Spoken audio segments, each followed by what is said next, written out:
So I hope you embrace the exercise. And, Sherri and Terry have been doing this for a long time. They're unrivaled masters at just helping somebody think it through and galvanizing things. So you're not winging it, but you have to embrace the exercise. So undoubtedly at this point, you've defined your ideal client. Okay, so you're telling the world you're not all things to all people. You're all things to some people. You narrowcast, you don't broadcast. You're activating professional scarcity, which means people want to belong to your small community. Okay, so don't take that for granted. Keep getting that out there. So, in other words, your ideal client is a AAA client because their assets align with your expertise. Attitudinally, the relationship is compatible for the long term and into the next generation and beyond. And they're not even clients, they're advocates. And they're advocates for your value, but they're also advocates for the people they care about. So I would hope that you have a AAA ideal client profile and you stick to it ardently, but make that client facing. So in other words, if I were to say to you, what do? I'd like you to say, well, I'm part of a financial services team primarily for successful first generation affluent business owners and professionals. And you can stop right there. You could say that in your own way. But I don't even want you to really talk all that much about what you do. Go right to the point about who you do it for and let the addressable audience naturally sift themselves out. Are they a prospect? Are they a suspect? Okay. And attract, don't chase, don't push, attract and project that professional scarcity. Now, I've got other advisors who would say it this way. I'm part of a financial advisory team primarily for the millionaire next door. And they stop. That's it. I mean, how long is that? 6 seconds? They stop right there. And they leave the person wanting more. And undoubtedly, based on permission marketing, the most common response to that is, what do you mean by that?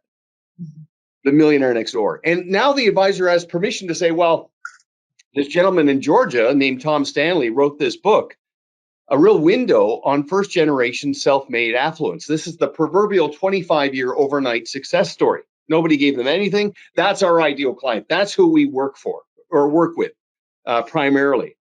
Now it's more of a conversation. It's not a data dump drawing from all the various jargon words within the financial advisory lexicon. That's who we're suited for. No minimums, no numbers. I mean, you can sneak in a millionaire next door, right? And kind of sneak it in that way. But it's not like, we work with high net worth people. We're looking for high net worth clients. Well, nobody cares who you're looking for. Who are you suited for? Okay, so I'm belaboring the point, guys, but that's the beginning.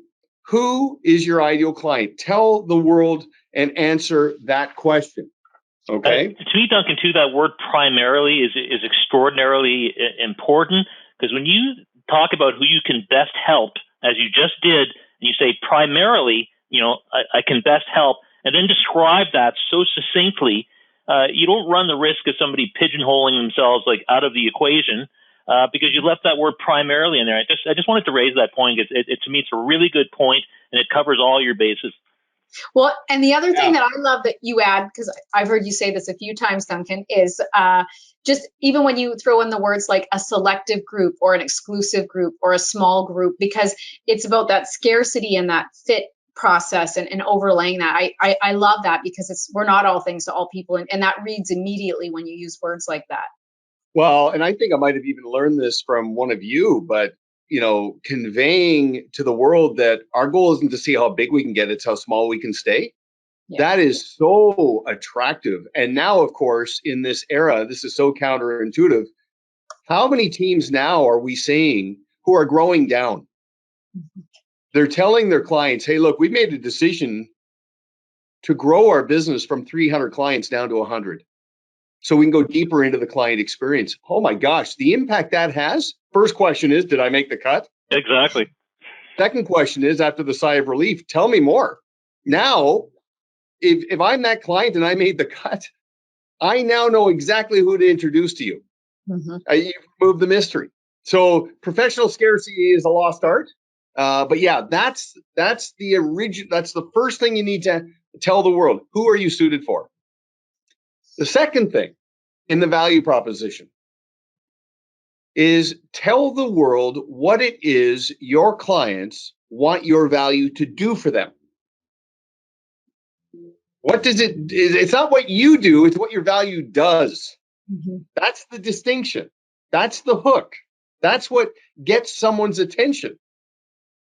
Okay. So in other words, just to build on number one, if you were to ask me, what do? I'd say, well, I'm a financial advisor with a team, primarily working with successful business owners in the prime of their lives. And among other things, our clients aspire to that work optional lifestyle. Okay. Or something like that. That's a hook. Okay. Because here's in the inside voice, if I'm a prospective client and I hear that, I automatically jump to this very important conclusion. Yeah, I want that too. I want a work optional lifestyle. Okay. I'm not saying that diversification and asset allocation and Monte Carlo simulation and all the great stuff that you do is not what I want, but it's really a means to an end to what I want. Mm-hmm. Right. So you don't have to, get into that jargon. Just keep it at that hook level and see if they respond. And again, leave them wanting more. Brevity, specificity, and proprietary. But the reason why form is up there, and I know Terry and Sherri have talked a lot about form as a framework, is that that's where the hooks live. Okay, money is a means to the aspirations a client has regarding their family, occupation, and recreational pursuits. Okay, so basically what you're saying is I don't just care about my clients, I care about what they care about and what money does, what financial independence affords someone. So be very mindful of the hook. There's all kinds of exercises within the resources that we have. But I'm telling you, you think about the contrast principle. Randy Schwantz, who wrote a great book called The Wedge, he's got this great phrase. He says, look, always say to yourself when you meet a prospective client, say to yourself, if I want to get hired, someone's got to get fired. That prospective client needs to fire somebody and disassociate from somebody to gravitate towards me. That is engineered through what is called the contrast principle. And these are the things that you can do with your value proposition.